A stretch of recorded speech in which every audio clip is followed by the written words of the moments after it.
ายดีเอฟซีของสาวเอฟซีทุกคนเนาะวันที่สาวเอฟซีมาเบิ่งมาพาทุกคนมาเบิ่งโกนป่าเนาะตอนนี้สาวเอฟซีกับยูเซ่พี่เนาะสกาฮอดเนาะเขาก็เริ่มโกนแล้วเขาโกนแต่โดนแล้วเนาะเอาไปเบิ่งกันเลยเนาะอันนี้เป็นว่างที่แบบเขาห้ามเนาะโหงห้ามหากินเลยอย่างนี้ทางบ้านเพื่อนเนาะ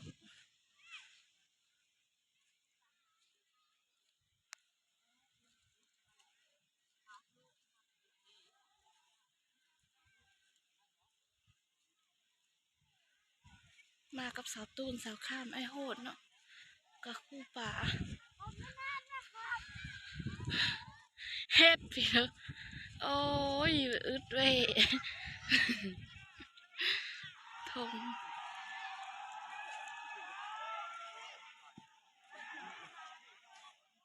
อืมผู้ตึกจะลุงผู้ตึกแห่เนาะคนร้ายหลาย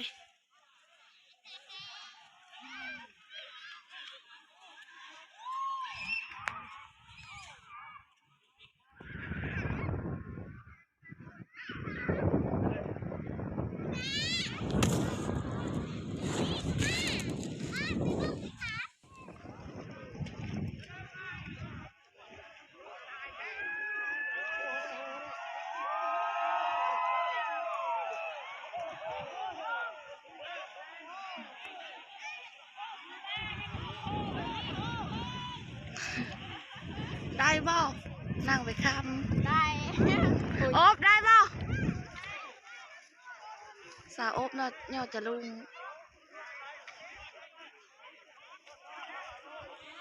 โอบ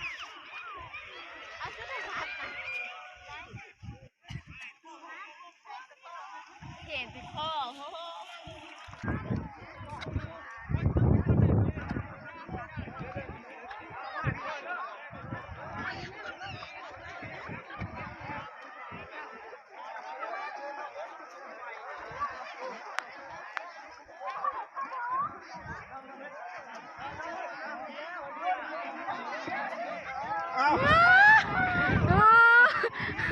ปลาเยอะนอน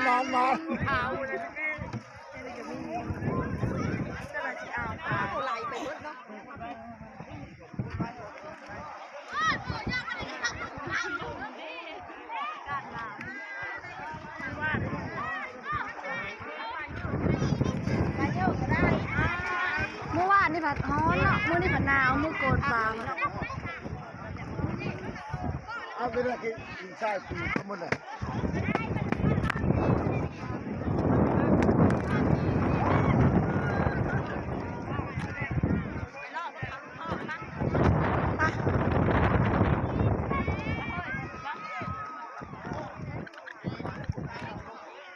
ที่เราขาลุงท่อ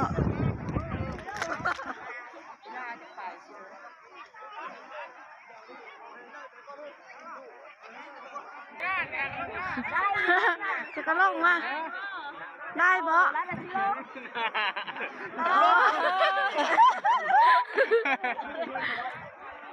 นี่เขาได้ทางนั้นทางนั้นน่ะได้นะ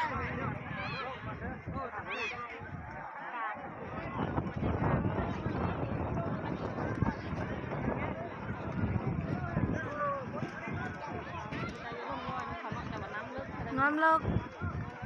ลงบ่ได้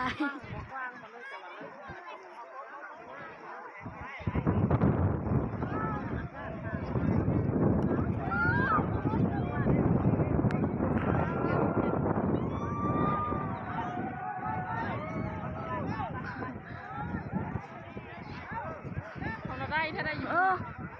ปลาโจ้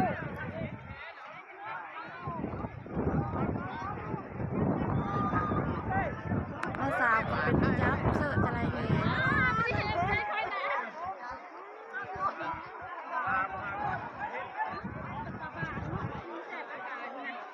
แซ่บป่าเนาะได้หลาย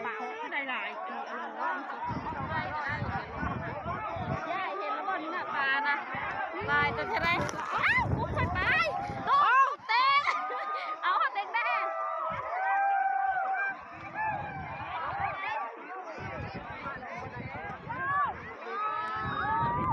เ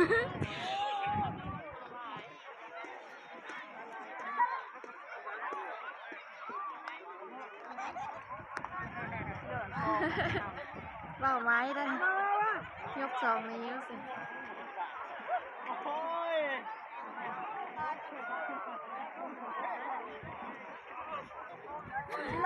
คล้องเขาได้สั่ง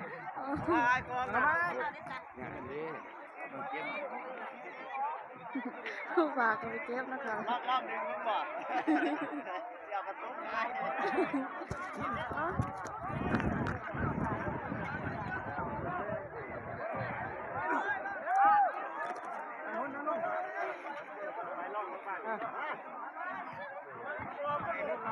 เริ่มย้ายแล้วไม่ได้คนมาไง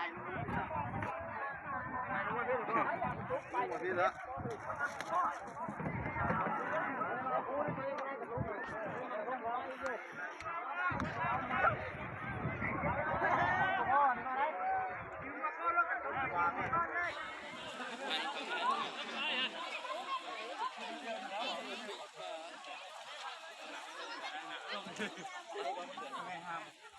ไผ่กระฟิงไฟแล้วเนาะหนาว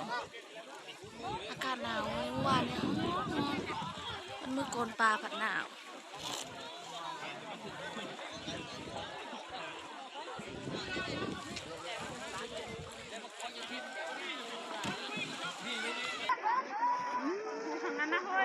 น่าเบิ่งนะแต่ผู้ได้สภาพแบบคล้องน้อยแล้วก็ยังมาเต็ม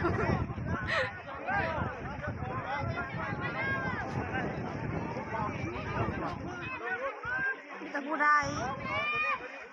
เกาะดอยจากประตูได้ลายแต่แท้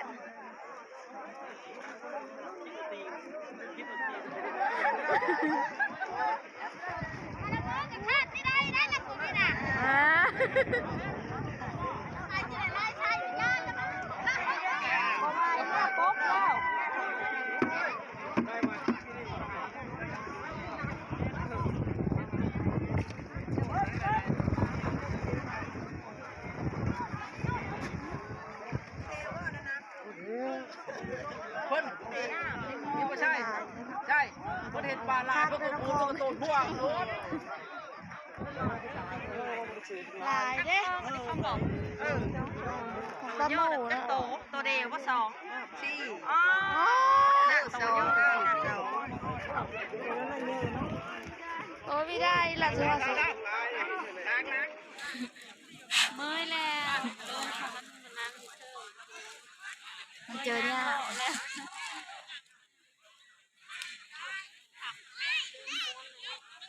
ได้น้อยนึงเอาสุหัก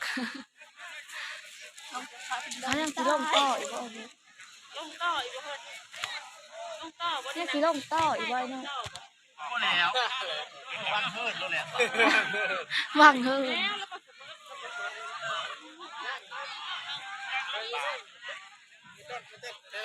มองมาเซิร์นโอ้ย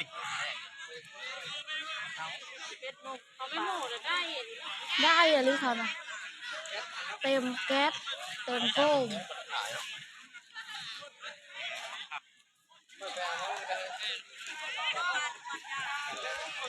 สาวที่กับสาวตู้สาวข้ามกับกำลังซอกเก็ตป่าเนาะ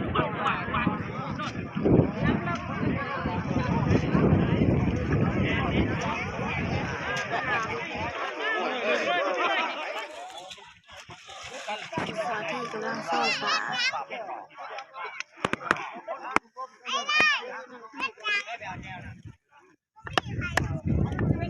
ตอนนี้ก็ซอยคืออยู่แล้ว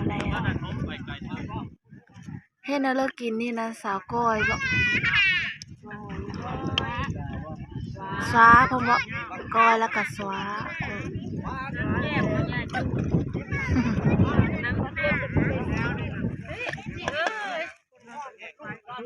ของแนวก้อยผัดนี้ย่างกำลังปรุงคือต้มมาแต่เฮิร์นว่าประมุขต้มว่าวะร้องเพลงเก่งบ่จะเห็นในนั้นดิเห็น ว่าอยู่นี่แหละเบอร์น้ำเติมกันเล็กจะนอนไปห้องเมย์มากินข้าวเด้อ เยอะเฮ็ดสวาเนาะแล้วก็ก้อยแล้วก็ ไปเลย ตู้กำลังซอยค่ะแล้วก็แม่ป้าค่ะ ไปได้ คันส้มเนาะ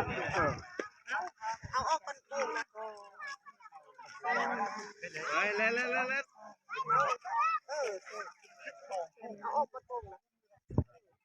วก็ก้อยแล้วซาแล้วก็สิไปกินอยู่ อย่าพับ โฮ ไป ม นะ เผื่อเนาะ กินเลยได้นี่ให้จิบข้าวก่อนน่ะ รถกับผู้เอาไปข้างบน สวาเนาะแล้วก็ก้อยกำลังก้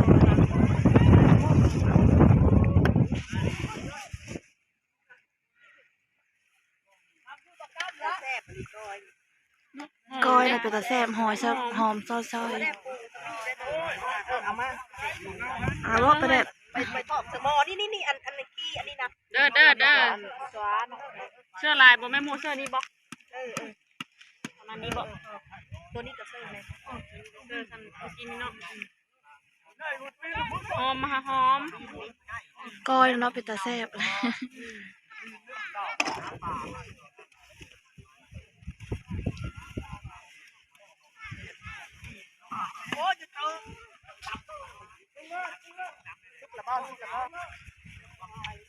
ประเด็น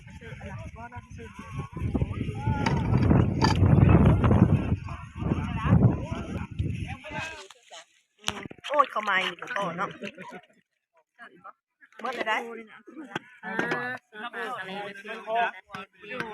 แม่คู่ชาปลา แบ่งแก้วไหม หอมซอย ใส่ฝดกินอยู่ที่รอบฝดนะ แบ่งแก้ว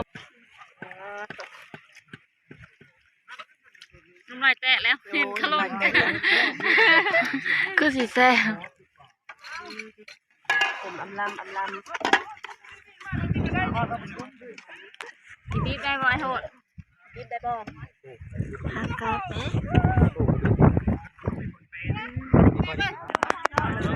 ตอนนี้กำลังจะกินข้าวเนาะมาเด้อมากินข้าวน้ำกัน ไว้น้ำลายน้องหมอเอได้มานะ กิ แม่ นข้าวกัน มา นะ นะอันนี้น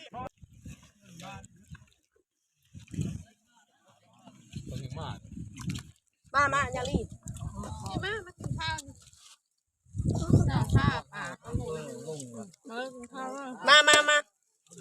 มากินกันไม่รีบมากินข้าว ข้าว